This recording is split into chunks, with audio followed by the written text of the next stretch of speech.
Hey YouTube, today I have a new deck profile for you. Today I have my Cyberdark deck, which is actually a really fun deck to play, and it recently got some new support in the Cyberstrike structure deck, and I thought I'd put it together, and it's actually really fun, so I thought I'd show how I'm playing the deck. So let's get right into it. First of all, 3 Cyber Dragon Core. It's absolutely standard in this deck. It basically searches almost, not quite, every spell and trap in your deck. And, also this is something that we plan to recur to keep our plays going past just our first turn. So very important card in the deck. But then on to the Cyberdarks. I'm actually playing 3 of the Chimera, 3 Cannon, and the 3 Claw. A number of people playing 2 of this or even 1 of this. I like it at 3 because I want to see at least 1 in my hand because I want a good discard off of Cybernetic Horizon. And to be honest, I think 3 just works perfectly fine. I don't have a problem with it at all. And then 3 of each of these or both of these I should say, because they're both searchers. You could probably cut Cannon, thinking about it, to maybe 2. But to be honest, it's still really nice to have 3 of each in the deck. So it might be cuttable, but you'd be risking a little bit of consistency. But I think that's up to individual choice. So we are playing only 2. Well, some might say that's not really only, but 2 of the original Cyberdarks. I'm playing a Horn and an Edge, and I decided to get these because these are the old super rares from way back when. They feel really nice, much better than the cardboard nowadays for some reason. But anyway, so basically these are in here for 2 reasons. One is that it's an extra Cyberdark name to potentially get into your graveyard, and also in the grind game, normal summoning this to attach one of your like Cannon or Claw is like really important, and it also can help you do some really important stuff if you can't get your full combo off. So I think playing 2 is probably best. You can probably get away with 1, but playing 3 is definitely way too much. Then for the Cyber Dragon stuff, we only have 1 Dragon, Cyber Dragon, 1 Hers, and 1 Nashter. Nashter could be another Hers if you want, but to be honest, I like this just as an option. So Cyber Dragon, it's in here for the search off of Hers when we first send it to the grave with Cybernetic Horizon. Excuse me. And then we use Hers quite a lot. We want to be equipping this to our monsters in the spell and trap zone quite a bit. It's very important for our recursion because when we keep sending it to the graveyard, ideally on our opponent's turn, we're going to be adding back the core to add to our hand, which can get us some really good stuff to help us OTK on the next turn. It's really important to get our plays going and to have some recursion, because recursion is really important in Yu-Gi-Oh, especially right now. But I think so you have to play of that. Onto the spells, a few 3-ofs, 3 emergency, which is standard, 3 horizon, 3 realm, and 3 horizon. Horizon is absolutely broken. Thank goodness this is only a Cyber Dragon or Cyber Dark kind of card, because if it was generic at all, it would be like the most busted card in Yu-Gi-Oh. But so yeah, this basically gets us a search for any of our monsters from our deck by also dumping 1 from our deck and our hand. Also dumps a monster from our extra deck, so that's really good. Realm searches and gives us an extra normal summon. Yeah, not a lot to say about that, although you can't search something that's already in your grave, which is sometimes good to have the extra names, because sometimes you kind of get screwed by having all of the names in your grave already. But yeah, that's it for the main 3-ofs. Actually, we're playing 1 more 3-of. 3 Overload Fusion, 2 Power Bond, 1 Cyberload. So this is our spell lineup, or our fusion lineup, I should say. I play 3 Overload Fusion because basically if your effect to search Power Bond gets interrupted, you're screwed.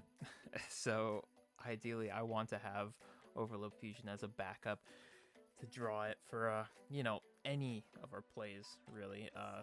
It's just, I think it's just a mandatory 3 of. It's just some having some extra security in the deck where otherwise it would be very fragile. And it can also help you do your plays on turn 3 or whatever. So it's really good. The power bond you have to play at 2 because if you play it at 1 and you draw it, you can't resolve the effect of Chimera to search it. It's very important that you play at least 2 because you only get the effect to banish from the grave if you successfully search it. So that's why we have to play 2 of them. Not ideal, but you know, it is what it is. And then one Cyberload Fusion. This can help us recur stuff from our banish pile, as well as help us push for game. A searchable fusion by core. Yeah, not a lot to say about that. Just really good as a searcher to go for game after recurring core for turn 3. The last spell is one Cyber Eternal. This is a new card that completely went under my radar when the deck came out because it's in common. Basically what it does is it allows you to reborn I think it's just any Cyber Fusion, Machine Cyber Fusion monster from your graveyard. So that means it has to be summoned properly. So you have to summon it properly from the extra deck to be able to reborn it. But so ideally we're summoning back our Cyber Darkness Dragon to get multiple negates for our board, as well as having a 5k towers, which is really important. And in addition, it's also an Almirage in the grave. If one of your fusion machines would be destroyed by battle or card effect, banish it instead and protect it. So it can even help your towers from being outed for the first time. So excuse me, very good card, very important card. For the trap lineup, it's up for debate still. I'm playing 1 Overload and still 3 Invasion. I think Invasion is just such a busted card. Ideally, I'd like some other ways to get monsters in my spell and trap zone, but it's not really that easy in this deck. Other than just the normal ways of doing it, there's no like other engines I've found that really cheeses out that kind of strategy really quickly. But I think the effect to be able to attach a monster from your grave every turn, or send one from your spell and trap zone to the graveyard to interrupt once per turn to destroy a card non-targeting, is actually like really good. It helps keep you in the grind game and continue to do plays, so I think that's really important. And then Cyber Overload is just a really good card that can help us destroy up to 3 well, actually just any card our opponent controls. Really good unsearchable piece of interruption. And then last but not least, I can technically call this a budget card now because it's in the structure deck, but 3 Imperm. Came in the structure deck. It's about $10 each now. And you can get the whole structure deck for, I think, 11, if not maybe 12 at the most, dollars on TCG Player currently. So the price has come down, so this is now definitely budget, so that's good for a lot of those budget players, of which I am still generally one of. Been able to get some good new cards recently, but still kind of a budget player. Onto the extra deck. 2 of the Cyberdark and Dragon. This is our towers. We don't really need to play 2, but I can't think of anything else to play right now, so it's just good, excuse me, to have another one just if you want to go into 2, if you want to go into a second one, because it is certainly possible to do that.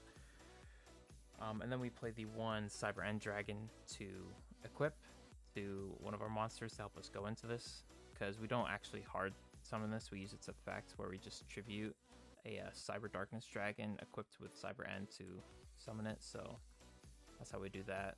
I'm actually gonna put it over here like this. We're playing 2 of the Cyber Darkness Dragon. This is a really good card. It basically is infinite negates for as many monsters you have in your spell and trap zone. So keep attaching monsters back to it, it gets another negate, and it's not once per turn, so it's really good. Really good card. Very difficult to get out. You need 5 Cyberdarks uh, to summon it, which is why we need to use all these cards to get 5 Cyberdarks, ideally onto our field or into our grave. But if you do it, it's really good. And this is what you actually summon back with Cyber Eternal. Uh, and also, on summon, it equips a monster from the grave, and that's not once per turn. So you summon this, equip the Cyber End, go into your towers, then use Eternal to bring this back and equip another card. And your towers actually equips another card from your grave, so that's a towers plus 2 Omni Negates and Destructions. So that's really, really strong. We also play the one Cyberdark Dragon. You can't actually hard make this in this deck because I'm not running all 3 of the names. This is simply in here if we need to send something with Horizon from our extra deck to our grave.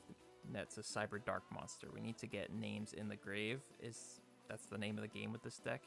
And so if you can't quite get to 5, sending this with your Cybernetic Horizon is very, very important. So it's important just to have one of those in the deck. We then play the Overdragon. This is a decent card. It's a bit of an all or nothing card because it clears your board, but if you see the play, you can kind of cheese out really kind of sacky wins by summoning this, because it gains attack equal to the number of materials used for it, and its materials are Cyber Dragon plus 1 or more machine monsters. So you can just clear your whole graveyard of like 4, 5, 6, even 7 like machines and make a monster that's like really high attack. It gains 800 attack, I think, for each material. And if you're using Power Bond, that's double. And then it can attack monsters your opponent controls up to the number of materials it used. So it's really, really good in that aspect. But not something you go in too often, but nice to have. We have the 1 Mega Fleet and the 1 Fortress. These are just really important cards for this deck to help you break boards going second.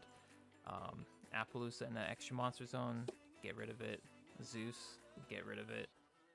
Really, really good cards. Your opponents actually don't really think about this card and their Zeus quite a lot. They think, oh, I special summon Cyber Dragon. They have a Zeus in the main monster zone. They think they're safe. They forget about Fortress because most people just think about Mega Fleet, but nope, you're not safe. I can link that off, or not link it off, contact fuse that off as well, so that can be really good. We have the 1 Rampage Dragon, a great card to use with our Cyberload fusion, or any of our other fusions for that matter. Helps us get rid of back row, helps us go for game, could even help us recur a Cyber Dragon core from our grave. Just really good card, really important to have. 1 Cyber Twin Dragon if we were trying to go for game or put damage on board without activating any effects. Because if I know my opponent can stop an effect and even destroy it, Rampage Dragon might not be as good. But if I have Cyber Twin, it just gets two attacks with 2800 attack, and it doesn't activate at all, so it's safe from that kind of interaction. Then we do play the 1 Cyber Eternity Dragon. This helps just get all our resources from our banished pal back into our deck. I believe it's a Cyber Dragon monster plus 2 machines. So yeah, multiple of our machines going back, or we just use any of our other stuff to basically recur our materials. So important card to have for that reason. Then we play 1 Entus because Entus can be played in this deck because I think it's Claw. If Claw is equipped to a monster and it battles during damage calc, sends a monster from your extra deck to the grave. So we can use that to trigger Entus and pop something. So it's a very important part of it. And then the 1 Seeger and Almirage. These are basically just to get our cards like Cyber Dragon Core off the field. That's really all they're here for. Cyber Dragon Seeker being the better one, but yeah, that's why they're here, and that should about do it for the deck profile. Hopefully I will be coming out with a test hand and theory video at some point. I don't know when I'll be able to get around to doing that, but I'd like to as soon as possible. But this deck is really fun to play. It's actually very, very budget, and you can actually do some good stuff with it. And if you tweak it around, you might be able to come up with something that's very, very strong and something that not a lot of people are going to expect. So anyway, I hope you enjoyed this video, and I hope you have a good rest of your day. Peace.